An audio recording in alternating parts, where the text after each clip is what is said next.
તો વડોદરામાં પણ પૂર્વ મંત્રી રાજેન્દ્ર ત્રિવેદીએ સહપરિવાર સાથે વોર્ડ નંબર 14ના બાજવાડા વિસ્તારમાં મતદાન કર્યું। તેઓ કતારમાં ઊભા રહ્યા।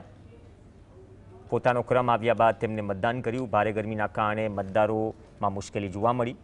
ઓવરહેડ મંડપ ન હોવાથી નાગરિકો અને સિનિયર સિટીઝન પરેશાન જોવા મળ્યા। તેમણે તંત્રને યોગ્ય વ્યવસ્થા કરવાની અપીલ કરી।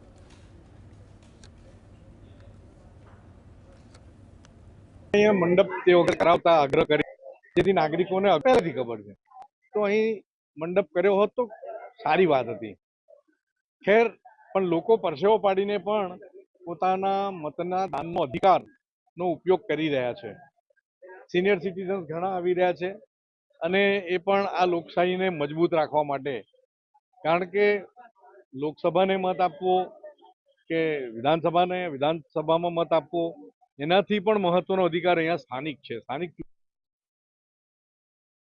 જગ્યા સાંકડી છે, વોટિંગ કર્યા પછી બહાર નીકળવા માટે તકલીફ પડી રહી છે। અંદર પંખો ચાલે છે પણ ગરમી લાગે છે, બહાર પડદો માર્યો નથી એટલે સિનિયર સિટીઝન બીમાર પડી શકે છે। કેટલો તડકો, કેટલી મુશ્કેલી પડી રહી છે। વડોદરામાં આજે સ્થાનિક સ્વરાજની ચૂંટણી માટે જે રીતે મતદાનની પ્રક્રિયાઓ ચાલી રહી છે, પરંતુ મતદાનની પ્રક્રિયા દરમિયાન લોકોમાં નારાજગી પણ એટલી જ જોવા મળી રહી છે। નારાજગી પાછળનું કારણ છે કે તંત્ર દ્વારા કોઈ પ્રકારનો જે છે એ બંદોબસ્ત નહોતો કરાયો।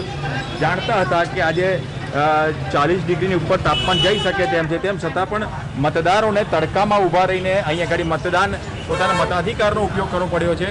ખુદ પૂર્વ જે મંત્રી છે ગુજરાત સરકારના, તેમને પણ આ વાતની ટિપ્પણી કરી છે કે તંત્રએ ધ્યાન આપવું જરૂરી હતું, કારણ કે ગરમી પડવાની છે, આ ગરમીની સિઝનમાં મતદાન થવાનું છે, પરંતુ કોઈ જ વ્યવસ્થા ના થઈ હોવાના પણ બિલકુલ ગંભીર આક્ષેપો સિનિયર સિટીઝન સાથે પૂર્વ મંત્રી પણ કરી રહ્યા છે। પરંતુ તંત્રને ખબર હતી કે આ ગરમી પડવાની છે અને ગરમીમાં જ જ્યારે ચૂંટણી માટે મતદાન પ્રક્રિયા હતી તો તંત્ર કેમ ઊણું ઉતર્યું, એ સૌથી મોટો સવાલ છે। રૂપેશ ચોકસી, GSTV, વડોદરા।